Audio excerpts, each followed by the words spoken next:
धन्यवाद मंच पर आसीन सभी गणमान्य व्यक्तिजनों का। आगर तरल सोने के रूप में जाना जाता है तो प्राकृतिक धूप में इसकी कोई बराबरी नहीं है। आगरवुड त्रिपुरा में आर्थिक क्रांति पैदा करने की बहुत बड़ी क्षमता रखता है। इसीलिए इसे बढ़ावा देने के लिए त्रिपुरा सरकार ने त्रिपुरा आगरवुड नीति 2021 जारी की है, जिसका उद्देश्य वर्ष 2025 तक आगर वृक्षारोपण को दुगना करना है। अब मैं दृश्य मंच पर आसीन श्री अमित शाह जी, माननीय केंद्रीय गृह मंत्री और सहकारिता मंत्री, भारत सरकार से इंडिया परफ्यूम आगरवुड पर ब्लो अप जारी करने का अनुरोध करती हूं।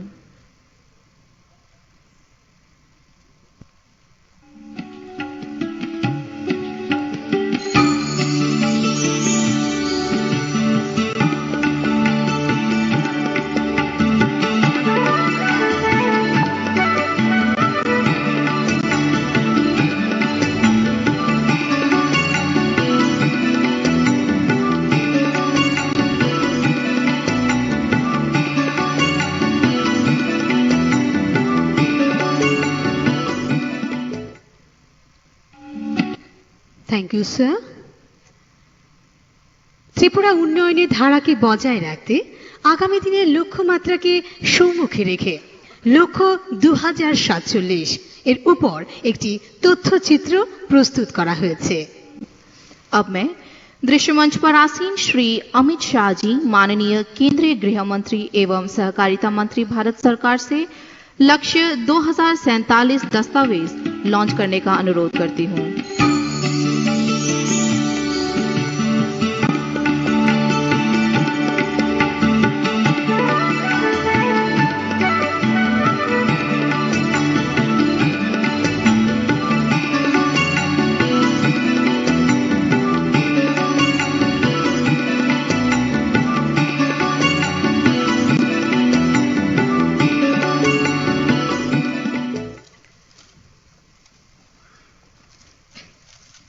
আমরা রয়েছি 50 বছরের উদযাপনে। আজকে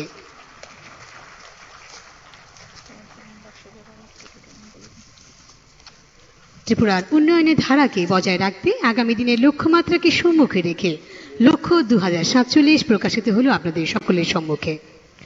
এবারে বিনীতভাবে অনুরোধ করব রাজ্যের মাননীয় মুখ্যমন্ত্রী শ্রী বিপ্লব কুমার দেব মহোদয়কে, তিনি তার বক্তব্যের আলোকে আমাদেরকে সম্পৃক্ত করবেন।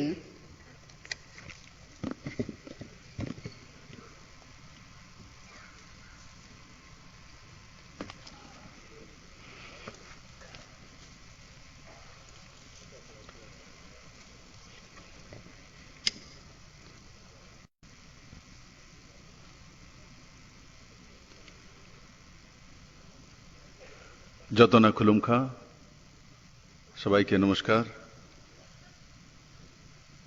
আজকের এই ঐতিহাসিক দিন ত্রিপুরার পূর্ণ রাজ্য দিবসের 50 বছর পূর্তি। আর এই ঐতিহাসিক দিনে আমাদের সঙ্গে ভার্চুয়ালি যিনি রয়েছেন, উনি আর কেউ নন, 2018-তে ত্রিপুরার মুক্তির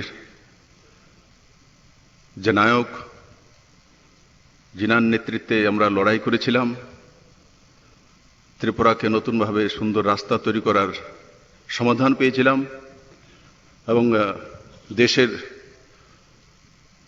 যশস্বী গৃহমন্ত্রী আদরণীয় অমিত ভাই শাহজি, মঞ্চে উপবিষ্ট ত্রিপুরা সরকারের উপমুখ্যমন্ত্রী আদরণীয় জিষ্ণুদেব বর্মা মহোদয়, কেন্দ্রীয় প্রতিমন্ত্রী দ্বয় শ্রীমতী প্রতিমা ভৌমিক মহোদয়া, দেবাংশু চৌহান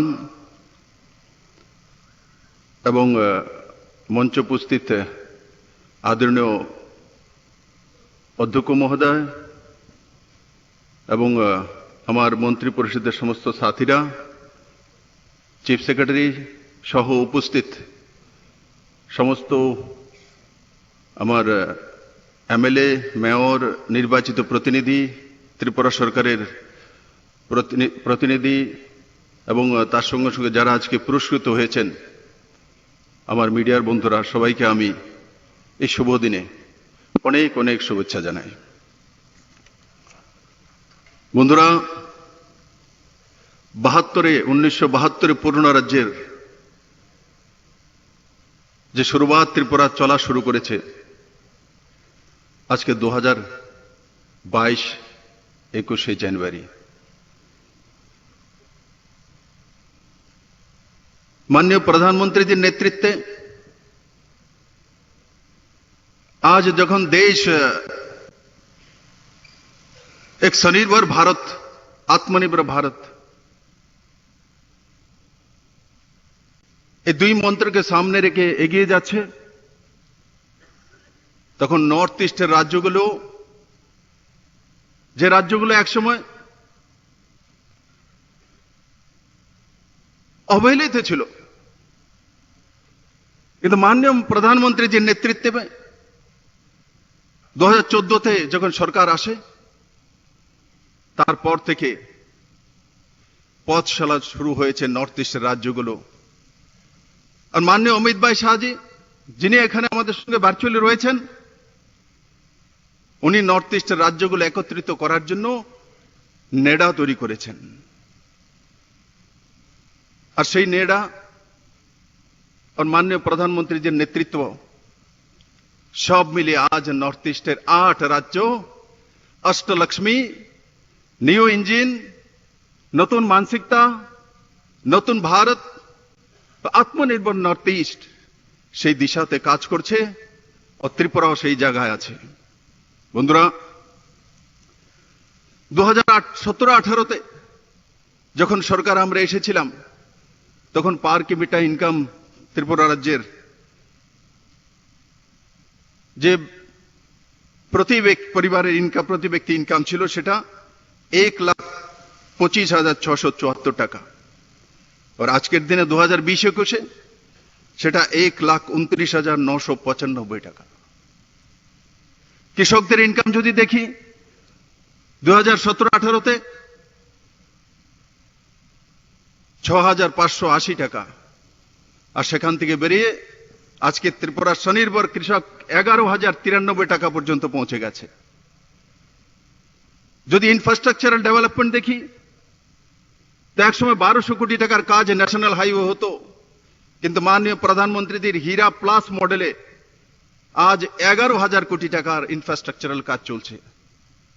তার সঙ্গে সঙ্গে নর্থ ইস্টের সবচেয়ে আধুনিকতম এয়ারপোর্ট যদি কোনো রাজ্যের কাছে আছে, ত্রিপুরা রাজ্যের কাছে আছে। বন্ধুরা, যদি এডুকেশনে যাই, বিদ্যাজ্যোতি, 100টি সিবিএসই স্কুল সরকারিভাবে প্রথম ত্রিপুরা রাজ্যের মধ্যে এই সরকার দিতে সক্ষম হয়েছে। আজকে গরিবের অন্তোদয় পরিবারের কোন লোক, কোন ছেলে মেয়ে সে সিবিএসই স্কুলে পড়ার অধিকার পেয়েছে। হেলথ ইনফ্রাস্ট্রাকচার মাননীয় প্রধানমন্ত্রীজির নেতৃত্বে এই কোভিডের পরিস্থিতিতে মোকাবেলা করার সঙ্গে সঙ্গে পুরো ভারতবর্ষের সঙ্গে সঙ্গে ত্রিপুরারও হেলথ ইনফ্রাস্ট্রাকচার আমূল পরিবর্তন এসেছে। আজকে যে বড় মাত্রায় ত্রিপুরা থেকে বাইরে রেফারেল হতো, চিকিৎসার জন্য যেত, তা প্রায় আধা হয়ে গেছে। বন্ধুরা, তার সঙ্গে সঙ্গে যদি আমরা রোজগারের ক্ষেত্র দেখি, এই সরকার আসার পর ঘরে ঘরে রোজগার দিবে বলেছে, আত্মনির্ভর মানসিকতা এই সরকার তৈরি করেছে। আজকে নজওয়ান জব ক্রিয়েটার তৈরি হয়েছে। কম সময়ে কোভিডের পরিস্থিতিতে 2 বছর আমাদের কাছ থেকে চলে গেছে, তারপরেও আমরা 1,25,000 রোজগার সৃজন করেছি। তার মধ্যে প্রায় 10,000 সরকারি চাকরি, কিছু পাইপলাইনে আছে। 4,000-এর কাছাকাছি সেলফ হেল্প গ্রুপ ছিল আমাদের বোনেদের, 100 কোটি টাকা ইকোনমি। আজকে 2 বছর কোভিডের পরিস্থিতিতেও আমার বোনেরা 26,000 নতুন সেলফ হেল্প গ্রুপ তৈরি করেছে। আত্মনির্ভর স্বনির্ভর মহিলা তৈরি করার যে রাস্তা, সুগম হয়েছে এবং তাতে প্রায় 2.25 লাখ গ্রামীণ বোনেরা যুক্ত আছেন। প্রায় 1000 কোটি টাকার ইকোনমি তৈরি হয়েছে এবং তার সঙ্গে সঙ্গে ত্রিপুরা সরকার এই প্রথমবার 500 police constable only for female মহিলাদের জন্য নির্ধারিত করে তার ব্যবস্থা করতে চলছে। মহিলাদের জন্য হোম ডিপার্টমেন্টে 10% রিজার্ভেশন এই সরকার এনেছে। টিএসআর এ মহিলা নিয়োগ এই সরকার এনেছে। আজকে টিএসআর এ যাওয়ার জন্য ত্রিপুরা রাজ্যে মহিলারা রাস্তায় নামে। এটা ত্রিপুরার উন্নতি হয়েছে, এটা ত্রিপুরার সুগম হয়েছে রাস্তা। বন্ধুরা, স্বনির্ভর আত্মনির্ভর মহিলা তৈরি হয়েছে। আত্মনির্ভর মহিলাই আত্মনির্ভর রাজ্য দিতে পারে, গ্রাম দিতে পারে, জেলা দিতে পারে। সেই জায়গাতে রাজ্য সরকার কাজ করছে। মহিলাদের উপরে উৎপীড়ন কমেছে, তার সঙ্গে সঙ্গে কনভিকশন রেট বেড়েছে। তাই আজকের এই শুভ দিনে যে 25 বছর আগে গিয়ে আমরা কি করব, আজকে নজওয়ান ছেলে মেয়ে আজকে দেখে নেবে যে 2047 পর্যন্ত ত্রিপুরায় কোথায় যাবে, তাহলে আমি কোথায় যাব, কি করব, কোন স্ট্রিমে পড়ব, কোথায় নির্ণয় করব, সেটা তয় করে নেবে আজকের নজওয়ান। আমি যখন নজওয়ান ছিলাম তখন আমার কাছে সেই সুযোগ ছিল না। আজকে নরেন্দ্র ভাই মোদীর নেতৃত্বে যখন আমরা কাজ করছি তো 25 বছর কি হবে, আজকে আদরণীয় গৃহমন্ত্রীর হাত ধরে ত্রিপুরাবাসীর সামনে প্রস্তুত হয়ে গেছে। আগামী যে 25 বছর ত্রিপুরা রাজ্যের নজওয়ান বা রোজগার কোথায় হবে, ত্রিপুরা কোথায় পৌঁছে যাবে, সেই দিশাতে আমরা কাজ করেছি। বন্ধুরা, আমি আশা করি আজকে আমাদের সঙ্গে যে জুড়ে আছেন আদরণীয় গৃহমন্ত্রী মহোদয়, উনার নেতৃত্বে ভারত এক যশস্বী গৃহমন্ত্রী পেয়েছে। যদি অমিত ভাইয়ের নাম উচ্চারণ করি, সেই জায়গায় যদি 370 আর্টিকেল 35 ত্রিপুরা ভারত থেকে মুক্তি হয়েছে সেই দুটি শব্দ না হয় তাহলে তার সম্পূর্ণতা আসবে না। বন্ধুরা, কোনোদিন কল্পনা করেছিলাম না, ছোটবেলা থেকে 370 আর্টিকেল 35 এর বিষয়ে শুনেছি যে সেটা ভারতবর্ষের জন্য এক কলঙ্কময় অধ্যায় ছিল, কিন্তু যে ব্যক্তি সেই 370 আর্টিকেল 35 সমাপ্ত করেছে ভারতবর্ষ থেকে, সে আর কেউ নয়, আদরণীয় গৃহমন্ত্রী অমিত ভাই শাহজি। আমি করজোড়ে আপনাকে প্রণাম জানাই। যেটা আমাদের জীবনকালের স্বপ্ন ছিল সেটা আপনার মাধ্যমে হয়েছে বন্ধুরা, মাননীয় গৃহমন্ত্রীর মাধ্যমে হয়েছে আর প্রধানমন্ত্রীর মার্গদর্শনে। তাই আজকের আমি সমস্ত ত্রিপুরাবাসীকে, স্বাভিমানী ত্রিপুরাবাসীকে স্বাগত জানাই। আপনার 25 বছরের ভাগ্যের নির্ধারণ মাননীয় মোদীজির নেতৃত্বে আমরা সাকার করার জন্য প্রস্তুতিকরণ করেছি। আপনাদের সাথ চাই। সবাই ভালো থাকুন, সুস্থ থাকুন। জয় হিন্দ, भारत माता की जय। त्रिपुरा के माननीय मुख्यमंत्री श्री बिप्लब कुमार देव जी का बहुत बहुत आभार आपके इस बहुमूल्य वक्तव्य के लिए। अब मैं दृश्य मंच पर आसीन श्री अमित शाह जी, माननीय केंद्रीय गृह मंत्री एवं सहकारिता मंत्री भारत सरकार से अनुरोध करूंगी कि वे वीडियो कॉन्फ्रेंस के माध्यम से इस सभा को संबोधित करें। आज के इस ऐतिहासिक कार्यक्रम में उपस्थित त्रिपुरा के युवा और यशस्वी मुख्यमंत्री श्री विप्लव देव जी, हमारे लोकप्रिय उप मुख्यमंत्री जिष्णुदेव बर्मन जी, भारत सरकार की मंत्रिपरिषद में मेरे साथी भाई देवू सिंह चौहान जी, सुश्री प्रतिमा भौमिक जी, त्रिपुरा विधानसभा के स्पीकर रतन चक्रवर्ती जी, रतनलाल नाथ, शिक्षा मंत्री त्रिपुरा सरकार, रणजीत सिंह रॉय, श्री मनोज कांति देव, श्री मेवर कुमार जमातिया जी, सुश्री संतना चकमा जी, राम प्रसाद पॉल जी, भगवान चंद्र दास जी, सुशांता चौधरी जी, आलोक कुमार मुख्य सचिव त्रिपुरा सरकार और उपस्थित सभी विधायकगण, चुने हुए प्रतिनिधि और देश और विदेश में बैठे हुए त्रिपुरा के सभी मूल निवासियों को मैं त्रिपुरा दिन की बहुत बहुत बधाई देना चाहता हूं। हर राज्य के लिए अपने स्थापना का दिन बहुत महत्वपूर्ण दिन होता है और आज त्रिपुरा सुवर्ण जयंती अपनी मनाने की दिशा में आगे बढ़ रहा है। तो ये वर्ष और ये दिन दोनों त्रिपुरा के लिए बहुत महत्वपूर्ण है। आज के ही दिन मणिपुर और मेघालय नॉर्थ ईस्ट के दोनों राज्य भी अपना स्थापना दिन मना रहे हैं।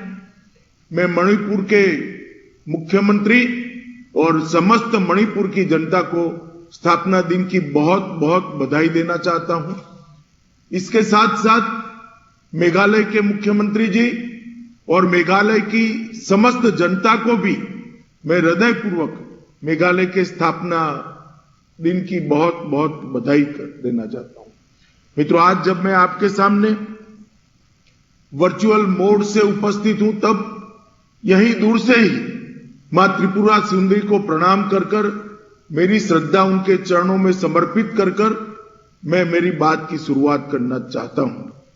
क्योंकि ये मां त्रिपुरा सुंदरी न केवल त्रिपुरा, समग्र देश के आस्थावान लोगों के श्रद्धा का केंद्र है। और मां त्रिपुरा सुंदरी के आशीर्वाद से ही आज त्रिपुरा आगे बढ़ रहा है, फल रहा है, फूल रहा है और सारी व्यवस्थाओं को चुस्त दुरुस्त कर रहा है। त्रिपुरा भारत का एक बहुत महत्वपूर्ण राज्य है। नॉर्थ ईस्ट में त्रिपुरा अपना एक इतिहास रखने वाला राज्य है और राज्य के 50 वर्ष जब समाप्त होते हैं, तब मैं मानता हूं कि त्रिपुरा राज्य की प्रगति के लिए हमें एक संकल्प करना चाहिए। 25 साल के बाद त्रिपुरा कहां होगा, उसकी संकल्पना करनी चाहिए। और आज मैं बधाई देना चाहता हूं मुख्यमंत्री जी को कि उन्होंने संकल्प 2047 रखकर त्रिपुरा की जनता के सामने एक लक्ष्य रखा है। त्रिपुरा एक बहुत महत्वपूर्ण ऐतिहासिक रास्ते, आज इसीलिए भारत सरकार के पोस्ट डिपार्टमेंट ने राज्य का स्मारक डाक टिकट भी जारी किया गया है और इंडिया परफ्यूम की भी एक लोगो का लॉन्चिंग आज किया गया है। मैं मानता हूं जिन लोगों को पुरस्कार मिला है वो सभी लोगों को मैं बहुत बहुत बधाई देना चाहता हूं। बहुत सारे कार्यक्रम श्री विप्लव देव के नेतृत्व में 15 तारीख से 21 तारीख के बीच में हुए हैं और ये सभी कार्यक्रम जिस प्रकार से कोविड होते हुए भी जनता का जिसको समर्थन मिला है, उससे हम निश्चित रूप से कह सकते हैं कि जनता इस त्रिपुरा दिन के उत्सव में मन से हिस्सा लिया है और जनता का आशीर्वाद आज भी भारतीय जनता पार्टी और हमारे नेता विप्लव देव के साथ है। मित्रों, बंटवारे के समय से अनेक विभीषिकाओं को झेलने का काम ये त्रिपुरा राज्य ने किया है और बंटवारे के समय महाराजा वीर विक्रम किशोर माणिक्य एक पहले ऐसे राजा थे जिन्होंने भारतीय संघ के साथ जुड़ने का अपनी घोषणा की थी। जब से विवाद चालू हुआ, अंग्रेजों ने फूट डालो और राज करो की नीति अपनाना शुरू किया, उन्होंने सबसे पहले भारतीय संघ का समर्थन करने का काम किया था। और जब मुस्लिम आतताई पाकिस्तान की ओर से, पूर्वी पाकिस्तान की ओर से त्रिपुरा में घुसने लगे थे, तब महारानी कंचन प्रभा जी ने ही शिलोंग से सरदार पटेल के साथ बात कर मदद मांगी थी और सरदार पटेल ही थे जिन्होंने आसाम से वायुसेना भेजकर त्रिपुरा को बचाने का काम किया था।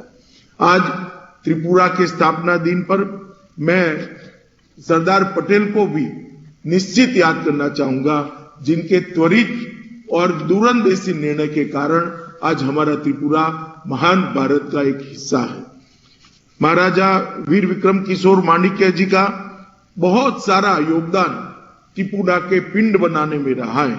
रुद्रसागर तालाब हो, निर्महल हो, शिक्षा हेतु सैकड़ों एकड़ पुश्तैनी जमीन दान करनी हो, अगरतला का हवाई अड्डा बनाना हो, हर क्षेत्र में राजा साहब ने त्रिपुरा के विकास की नींव डाली और इसीलिए राजा साहब की स्मृति में त्रिपुरा एयरपोर्ट का नाम अपनी नीतियों को बदलकर भी देश के प्रधानमंत्री श्री नरेंद्र मोदी जी ने राजा साहब के नाम पर रखा है और एक 438 करोड़ की लागत से भव्य और सबसे आधुनिक एयरपोर्ट बनाने का काम त्रिपुरा में हुआ है।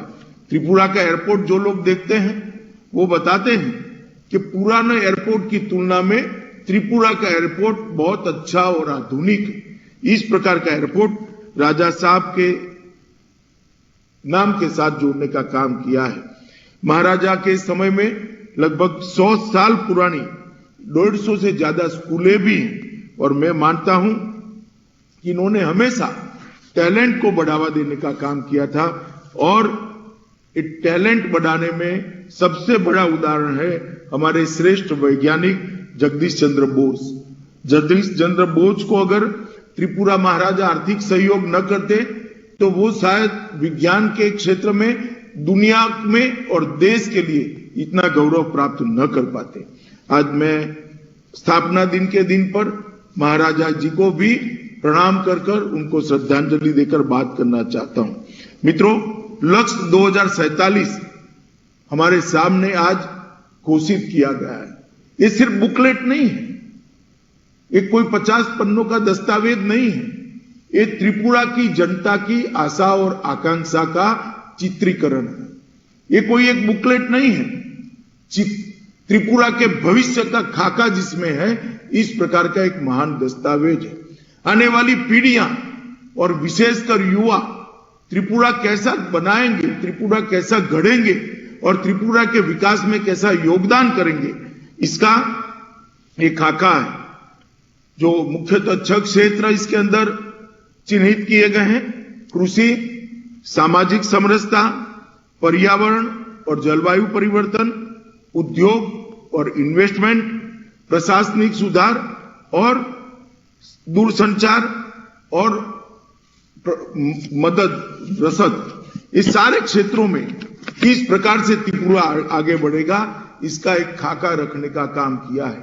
देश के प्रधानमंत्री जी ने पूरे देश की 130 करोड़ की जनता के सामने देश की आजादी के अमृत महोत्सव के वक्त एक 25 साल के कालखंड को संकल्प का कालखंड बताने का काम किया है। क्योंकि आज ही भारत की जनता ने तय करना पड़ेगा कि जब भारत अपनी आजादी की शताब्दी मनाता होगा उस वक्त भारत कहां होगा, हर क्षेत्र में हम कहां पहुंचे होंगे और वो कवायद ही हमें महान बना सकती है, दुनिया के नक्शे पर अपना सम्मानजनक स्थान निश्चित कर सकती है। मित्रों, ये 25 साल प्रत्येक भारतवासी के लिए, प्रत्येक त्रिपुरावासी के लिए परिश्रम की पराकाष्ठा करने के 25 वर्ष हैं। अगर देश को छलांग लगानी है, दुनिया में अपना स्थान सुनिश्चित करना है, तो ये 25 साल को संकल्प के काल के रूप में मानकर आगे बढ़ना होगा और हर व्यक्ति ने अपनी सोच छोड़कर देश को आगे बढ़ाने की सोच लेकर आगे बढ़ना होगा। बहुत लंबा कालखंड देश गुलामी में रहा, अंग्रेजों की गुलामी हमने झेली, मुगलों की भी गुलामी हमने झेली, परंतु अब जब देश आजाद है तब गुलामी के कालखंड के कारण जो हम पिछड़े हैं वो आज क्षतिपूर्ति करने का ये 25 साल है। और मैं मानता हूं कि विप्लव जी ने लक्ष्य 2047 नामक जो एक दस्तावेज त्रिपुरा की जनता के सामने रखा है, त्रिपुरा के युवाओं के सामने रखा है, वो त्रिपुरा को महान बनाने की, त्रिपुरा को विकसित बनाने की, त्रिपुरा को सुरक्षित बनाने की और त्रिपुरा को आत्मनिर्भर बनाने की दिशा में बहुत बड़ा काम करेगा। मित्रों, नॉर्थ ईस्ट की जहां तक मैं बात करूं, मोदी जी ने शासन में आने के बाद हमेशा नॉर्थ ईस्ट और दिल्ली के बीच की दूरियों को कम करने का प्रयास किया है, एक मानसिकता को बदलने का प्रयास किया है और पूरा नॉर्थ ईस्ट विकसित हो, इसलिए उन्होंने 8 राज्यों को अष्टलक्ष्मी का उपनाम देकर उसके विकास का संकल्प किया और हर 15 दिन में कोई न कोई मंत्री नॉर्थ ईस्ट में जाए, इस प्रकार की रचना करी है और ढेर सारे काम नॉर्थ ईस्ट के अंदर आज जमीन पर उतरे। नॉर्थ ईस्ट एक जमाने में करप्शन के लिए जाना जाता था। नॉर्थ ईस्ट में जो पैसा पहुंचता था दिल्ली, जाता था दिल्ली से, जनता तक पहुंचता नहीं था। आज मैं गौरव के साथ कह रहा हूं कि 8 राज्यों में नेडा की सरकार है और जो पैसा दिल्ली से जाता है वो पूरा का पूरा विकास में खर्च होता है। मित्रों, त्रिपुरा में भी ढेर सारे विकास के काम हुए। त्रिपुरा को नॉर्थ ईस्ट के गेटवे के रूप में विकसित करने का भी काम हो रहा है। रोड और रेलवे से जुड़ी दर्जनों परियोजनाओं और बांग्लादेश के साथ इंटरनेशनल वाटरवे कनेक्टिविटी के कारण बहुत विकास आने वाले दिनों में, बहुत बड़ा इन्वेस्टमेंट आने वाले दिनों में त्रिपुरा में आने वाला है। अगरतला अखौरा रेल लिंक का काम भी तेजी से चल रहा है। शांति और स्टेबिलिटी, त्रिपुरा के अंदर विप्लव देव और जिष्णुदेव बर्मन ने मिलकर हमारी त्रिपुरा सरकार ने शांति लाने का बहुत बड़ा प्रयास किया है। कभी उग्रवाद, घुसपैठ, ब्लॉकेड, ड्रग, आर्म ट्रैफिकिंग, भ्रष्टाचार, जातीय तनाव, इसकी जगह आज विकास, कनेक्टिविटी, इंफ्रास्ट्रक्चर, स्पोर्ट्स, इन्वेस्टमेंट और ऑर्गेनिक खेती को बढ़ावा देना, इस दिशा में त्रिपुरा आगे बढ़ रहा है। मैं मानता हूं कि बहुत बड़ी उपलब्धि है। 2019 में NLFT के साथ समझौता कर भारत सरकार और त्रिपुरा सरकार ने बहुत बड़ा काम किया, जिससे आज एक अनरेस्ट का वातावरण समाप्त हो गया है। 100 करोड़ रुपए का पैकेज दिया गया और 40 करोड़ रुपए का रुपया त्रिपुरा सरकार को जारी भी कर दिया गया है। ब्रू समझौते में भी भारत सरकार ने एक बहुत बड़ा पैकेज देकर लगभग 37,000 लोगों की 30 साल पुरानी समस्या का समाधान करने का काम किया है और मुझे पूरा उम्मीद है कि ब्रू शरणार्थी भाई अब मेन स्ट्रीम में आकर भारत के और त्रिपुरा के विकास में अपना योगदान दे देंगे। लगभग 1.5 लाख रुपए की आवासीय सहायता भारत सरकार ने दी है। त्रिपुरा सरकार ने प्लॉट दिए हैं।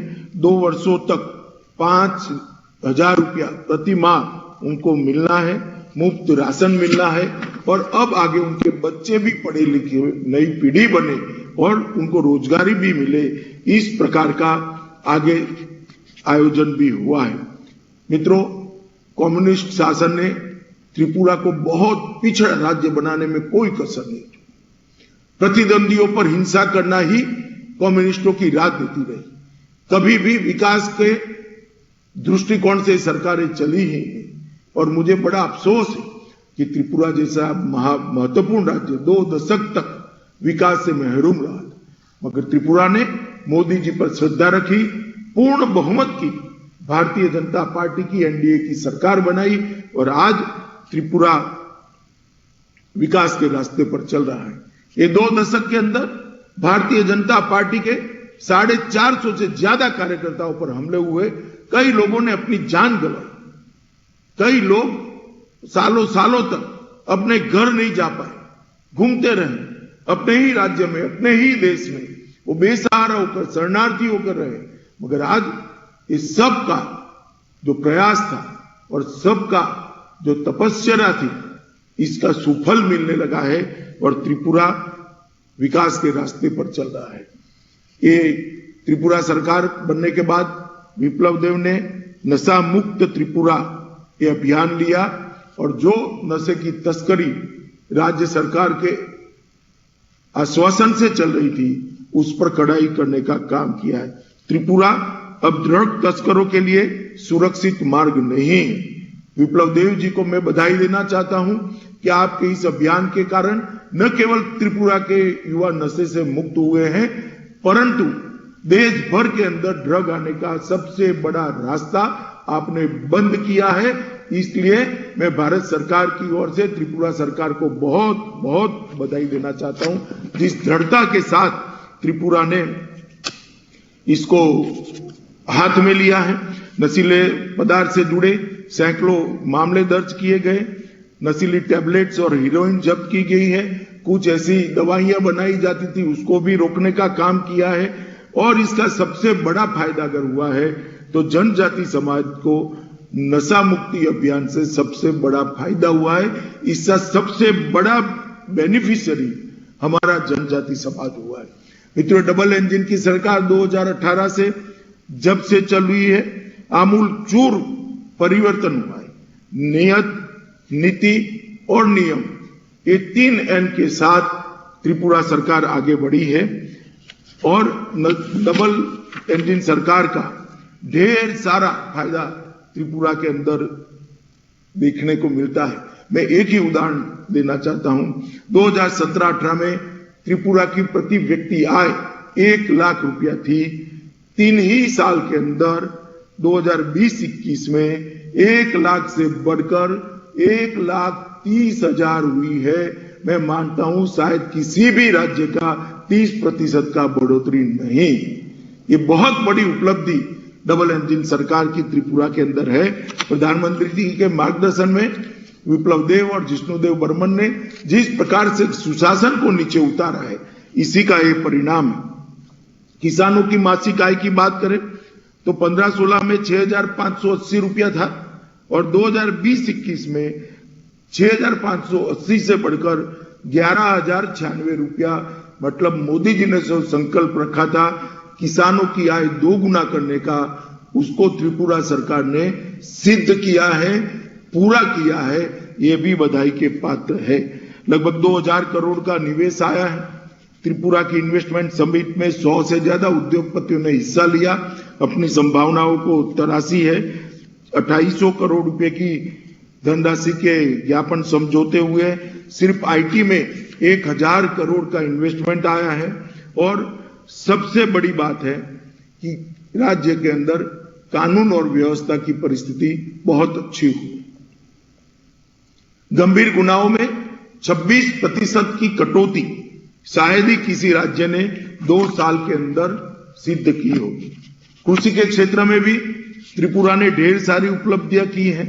लगभग 86,000 हेक्टेयर को प्रधानमंत्री फसल बीमा योजना के तहत कवर किया गया।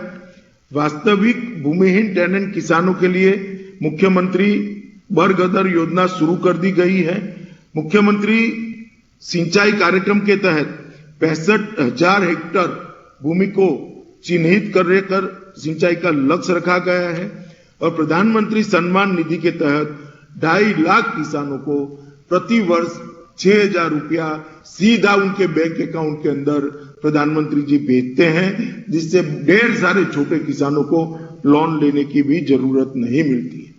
त्रिपुरा राज्य की स्थापना के बाद पहली बार विप्लव देव सरकार बनने के बाद, भाजपा सरकार बनने के बाद 41,000 किसानों से 72,000 मैट्रिक टन धान 130 करोड़ रुपए का भुगतान कर खरीदा गया है। मैं मानता हूं ये बहुत बड़ी उपलब्धि है। जैविक खेती में भी त्रिपुरा आगे बढ़ रहा है। लगभग 15,000 हेक्टेयर क्षेत्र में अनानास, सुगंधित चावल, अदरक, हल्दी और मिर्ची उगाई गई। मैं मानता हूं कि आने वाले दिनों में जैविक खेती का महत्व बहुत बढ़ने वाला है। पूरी दुनिया में ऑर्गेनिक फूड की डिमांड जिस तरह से बढ़ रही है, आपने जो बेस डालने का काम किया है, ये बेस पर एक मजबूत इमारत होगी और किसानों को ऑर्गेनिक प्रोडक्ट होने के कारण लगभग 2 गुना भाव मिलने की संभावनाएं हैं। और जो मोदी जी ने ट्रेन चालू करी है किसानों के लिए, वो ट्रेन से त्रिपुरा के किसानों का उत्पाद दिल्ली तक बहुत सरलता से पहुंच सकता है। इसके अलावा सुपारी, सतकोरा और अदरक का भी बहुत बड़ी मात्रा में निर्यात हुआ है। कटहल का भी निर्यात हुआ है। वुड एप्पल और इमली का निर्यात भी हुआ है और अनानास का भी बहुत बड़ी मात्रा में निर्यात हुआ है। बांबू की खेती को बेस बनाकर लगभग 1,000 बांबू कारीगरों को प्रशिक्षित करने का काम भी किया है। मित्रों, गरीब के लिए हर व्यक्ति को घर मिले, प्रधानमंत्री आवास योजना के तहत लगभग 7 लाख गरीब परिवारों को घर देने का काम आगे बढ़ा है। हर परिवार को लगभग कोरोना हुआ तब से free of cost ration Narendra Modi सरकार प्रति व्यक्ति दे रही है 5 किलो। और कोविड के अंदर बहुत अच्छा प्रबंधन त्रिपुरा सरकार ने किया। इसके कारण कम से कम नुकसान में आज हम कोविड के बाहर लगभग आते हुए दिखाई पड़ते।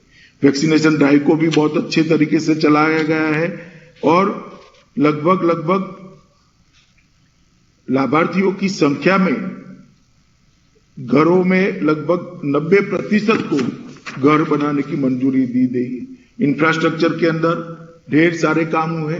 6 राष्ट्रीय राजमार्गों को 542 किलोमीटर की मंजूरी दी है, इसका काम भी चालू हो रहा है। अगरतला अकोला रेल लिंक निर्माणाधीन है। निश्चितपुर में एकीकृत चेकपोस्ट बनाई है। 6 एक्सप्रेस ट्रेन अगरतला से देश के जुदे जुदे हिस्सों में जा रही है। किसान ट्रेनें और डेमो ट्रेन भी चलाई जा रही है। फ्लोटिंग जेट्टी के उद्घाटन के साथ श्रीमंतपुर टर्मिनल अंतर्देशीय जल परिवहन के मानचित्र पर आ गया है और प्रधानमंत्री जी की सौभाग्य योजना के तहत 1,36,000 घरों में पहली बार आजादी के बाद रोशनी पहुंचाने का भी काम हो रहा है। अटल जलधारा मिशन के अंदर निःशुल्क कनेक्शन देने का भी काम हुआ है और लगभग पूरे त्रिपुरा में हर घर में शुद्ध पीने का पानी नल के द्वारा पहुंचे, इसका भी खाका किया गया है। मित्रों, एक नए युग की शुरुआत मोदी जी के नेतृत्व में त्रिपुरा ने करी है और सबसे बड़ी महत्वपूर्ण बात है कि आज जो लक्ष्य 2047 रखा गया है वो त्रिपुरा का कायाकल्प करने वाला एक दस्तावेज बनने वाला है।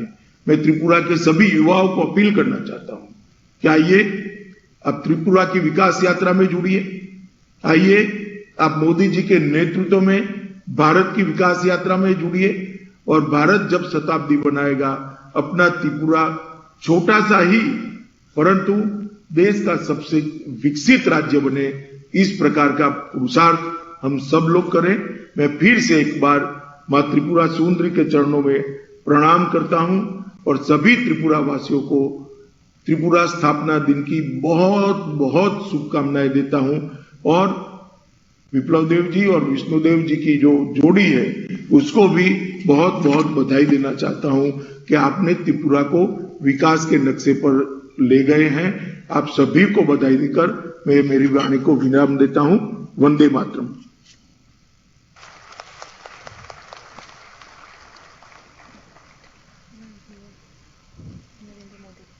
आभार व्यक्त करना चाहूंगी आपके इस संबोधन के लिए। इस संदर्भ में अब भारत के यशस्वी माननीय प्रधानमंत्री जी श्री नरेंद्र मोदी जी का त्रिपुरा के 50 साल पूरे होने पर त्रिपुरा के नागरिकों को बधाई देने वाला रिकॉर्डेड संदेश प्रदर्शित किया जाएगा।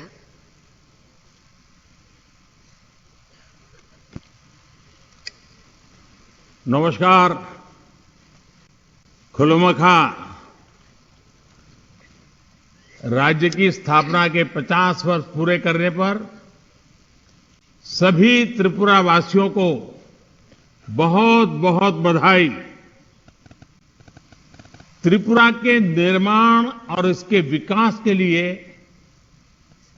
योगदान देने वाले सभी महापुरुषों का आदरपूर्वक अभिनंदन करता हूं, उनके प्रयासों को प्रणाम करता हूं।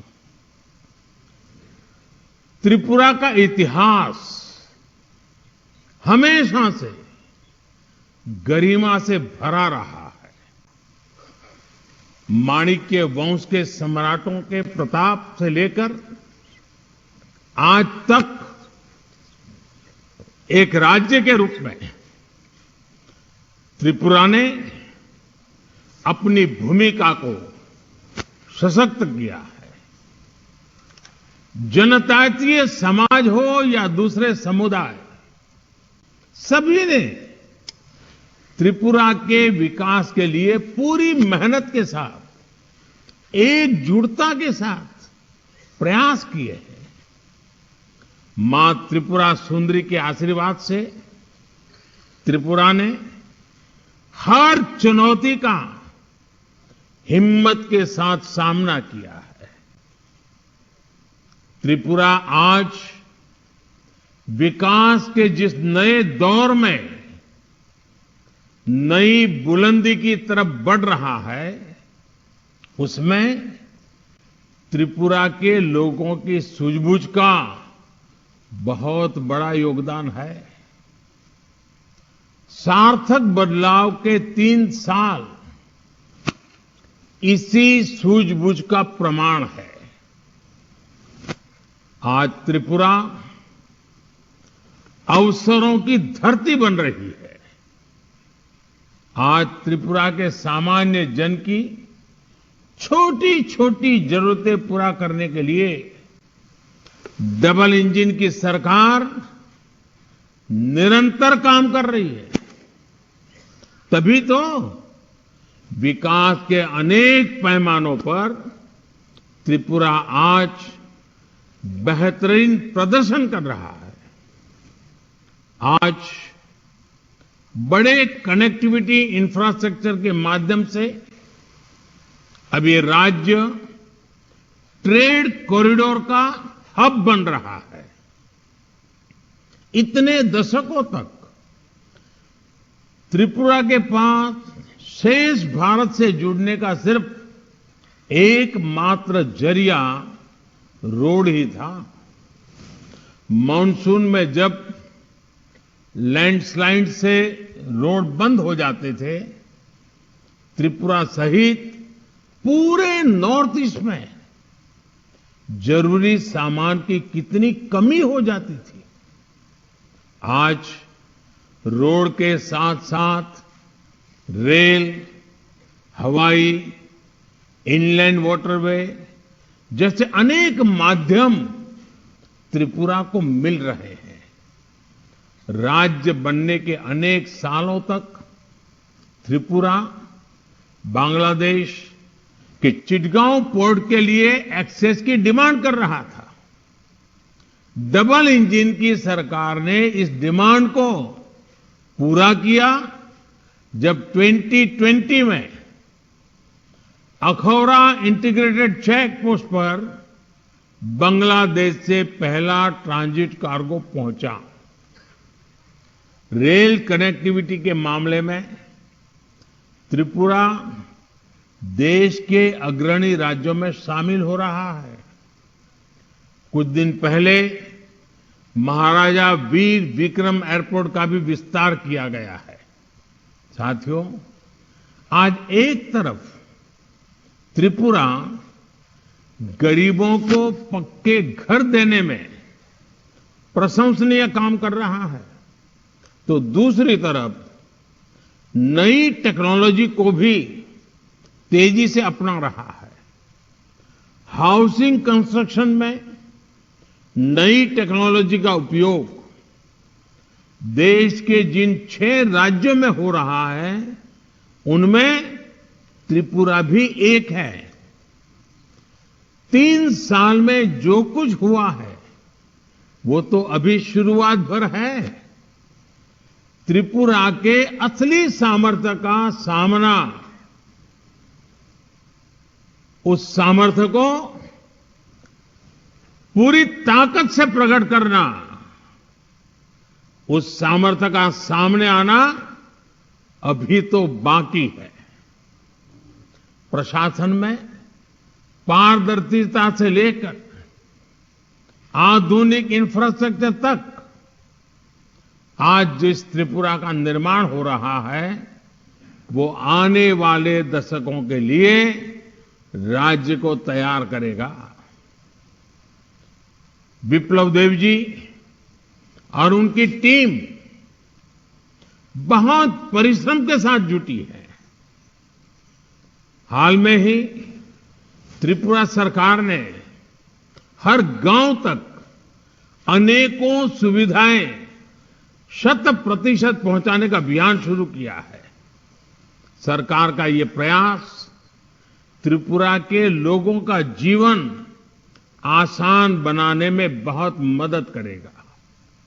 जब भारत अपनी आजादी के 100 वर्ष पूरा करेगा, तब त्रिपुरा भी अपनी स्थापना के 75 वर्ष पूरा करेगा। ये नए संकल्पों के लिए, नए अवसरों के लिए बहुत ही उत्तम समय है। हमें अपने कर्तव्यों को निभाते हुए आगे चलना है। हम सभी मिलकर विकास की गति को बनाए रखें। इसी विश्वास के साथ आप सभी को बहुत बहुत शुभकामनाएं। धन्यवाद। माननीय भारत के यशस्वी प्रधानमंत्री श्री नरेंद्र मोदी जी के संदेश के साथ ही त्रिपुरा सरकार द्वारा त्रिपुरा के 50वें स्थापना दिवस पर आयोजित यह कार्यक्रम यही समाप्त होता है। दृश्य मंच पर आसीन केंद्रीय गृह मंत्री एवं